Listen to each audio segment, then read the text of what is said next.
And for a lot of people, probably something that you either miss because you're not used to Metroidvanias where exploration is the golden law of the land.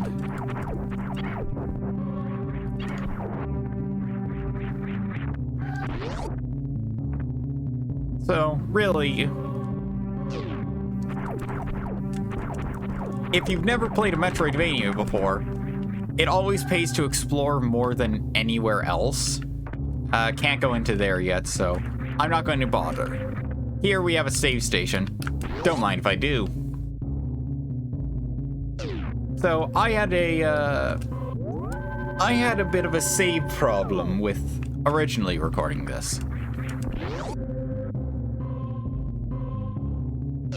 And that was mostly how I realized, oh, by doing my constant save antics, not only have I just messed up my chances of using the original recording, but I've caused myself pain because now if I get stuck somewhere, I'm just stuck there. Okay, you got a ripper there, and getting out is going to be a bit difficult for this spot. Okay. Give me health. And thankfully, a thing that was changed back, instead of Metroid 2's whole focus on enemies dropping only specific drops, there's actually a table in play here. So every enemy, I believe, has different chances of dropping items. So it's not just, oh yes, all of these enemies in this area only drop this item. And just saying this, the reason I grabbed those missiles is you kind of want full missiles for this. So, we just got the Morph Ball bombs. And I love how you got a more pixelated Samus. I would love to play a Metroid game with that kind of style. Even if it was just like a small thing. So, here's Bomb Chorizo.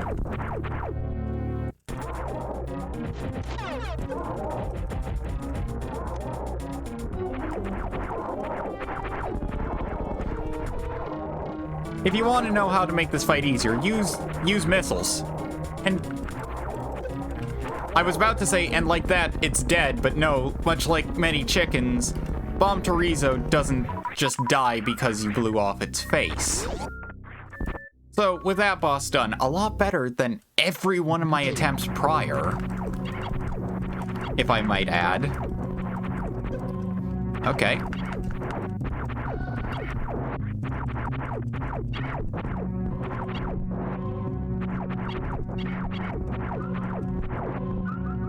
Alright. So, as we leave from Chorizo's room and avoid this Ripper, we can head on up to where we can get out from. Oh, it's sadly the one thing that I wish Metroid 3 did over 2 was stopped you from being jumped when you bombed. Like, okay, if I'm standing, see how that worked? That's something from 2 and Metroid 1. And goodness me, do I dislike it. And it's not for any major reason, it's mostly just due to the fact that, well, out of everything, the one thing I hate most is in specific areas, it's not helpful to me. Like, there's a few moments where it is helpful, but not enough.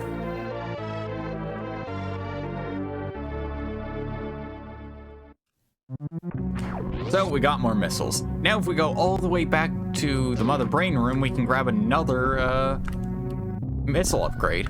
But I'm actually going to save that for the, purposes of convenience. I'll grab that energy tank as well. Actually.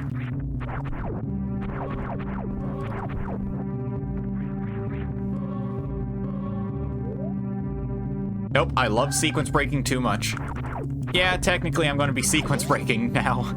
I sequence break a lot, and actually that was a problem that happened on the first attempt.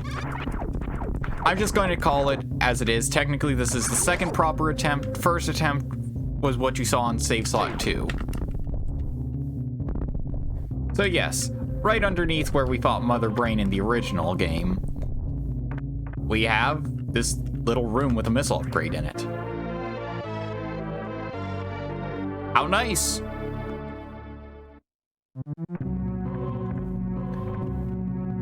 And now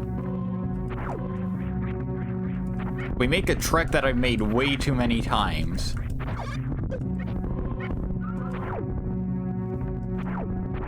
Oh. He was starting to climb on nothing. He needed to be silenced. Okay, down we go.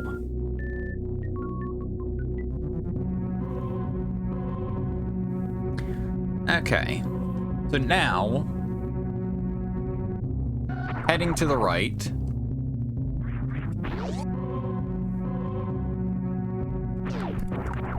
We have, gamers here. Yeah, enemies are now properly in play.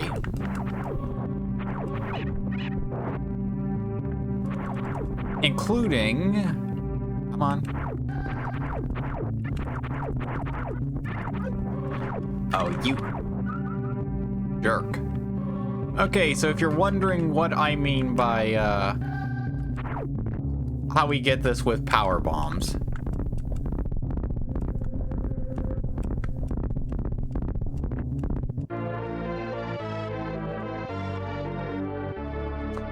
The reason I have that face is because I couldn't powerbomb at all when I originally did that, or any powerbomb moments like what I'm going to show you in, honestly, not that long. And the funny thing is, if I get it perfectly and cut out so much time, I get to show you the fun I have with sequence breaking. Like, that was a small one. Getting an extra energy tank early, that's a small sequence break. Technically, if I was determined enough, I could grab some extra missile upgrades, but it would be pain and suffering the entire way.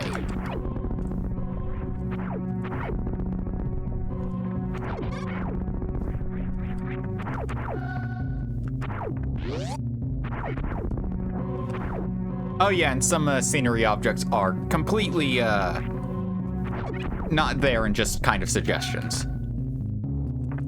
Okay. I always get weirded out by how far I can go with the somersault. So all my wall jumps are, unless they're like just proper wall jumps getting to a nice stable platform, they're kind of wild. And most of them unnecessary.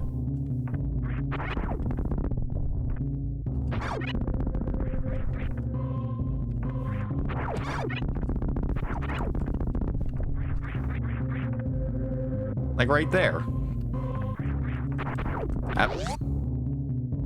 Yeah, I'm trying to be careful of not doing whatever the hell I did to my thumb on the second one. And I know it was mostly caused due to, well, sequence breaking.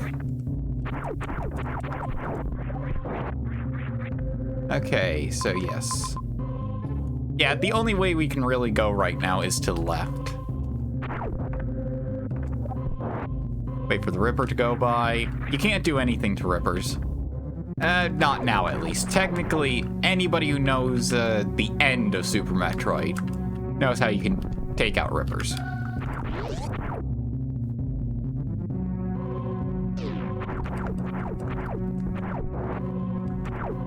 Here we have waivers. Our old friends that I still don't understand why that one never spawned when I wanted to sequence break in Metroid. Oh. And I love sequence breaking. it's one of my favorite things to do in games. And I wish I could sequence break in a lot more games, honestly. It's just hilarious what antics you get up to. And honestly, most of the time, it's because of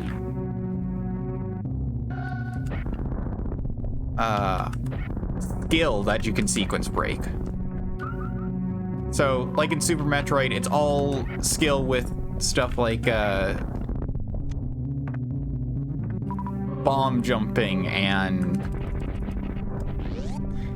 oh, what else? So bomb jumping,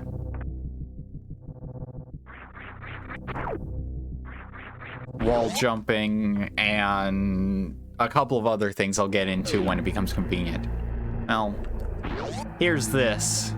So we got Kraid, Ridley, Phantoon, and Dragon.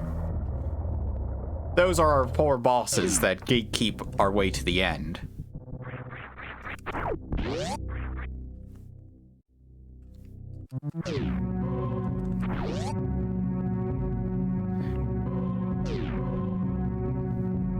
Oh yeah, going through this room, don't shoot anything.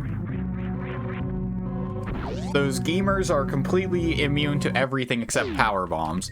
And the block enemies, whose names escape me. I'm not great with names, I should say.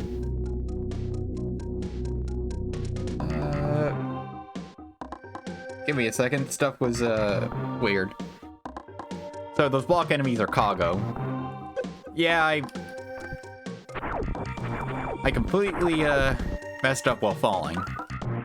I kept pressing B thinking it was shoot.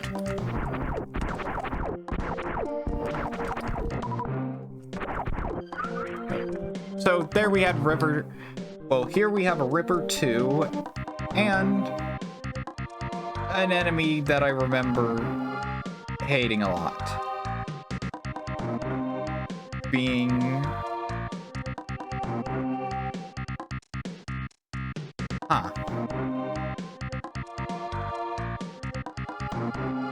I am having trouble finding said enemy. Even though we're in Brinstar. I know. Oh, there we go. Zila.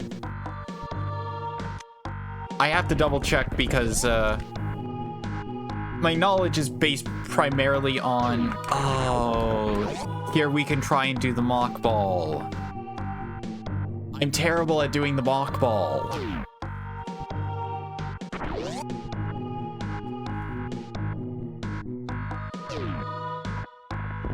I screwed it up. I had it, except I screwed it up. Okay. That has given me a false sense of confidence that I can get that done. I may have to hold my controller really weird, though. Nope. I did not jump. Okay. Nope. I need to hold jump. Okay. Nope. I'm wasting my time on a sequence break I'm not even sure I'm going to be able to get. No. It's weird because I have to hold things in an odd way. So close! That was so close! Oh. Give me my energy back. Okay. And the reason you need the mock ball, well, not even the mock ball, you just need to be fast enough. Nope. I blew that one up. Okay, and I'm messing up controls because my brain goes, okay, I'm holding it like this, that's weird. Okay. Nope. I got so close on one attempt and then it's just...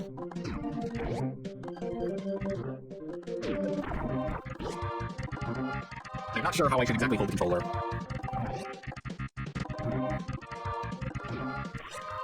There's another spot I can mock ball, but I don't really see it as worth it.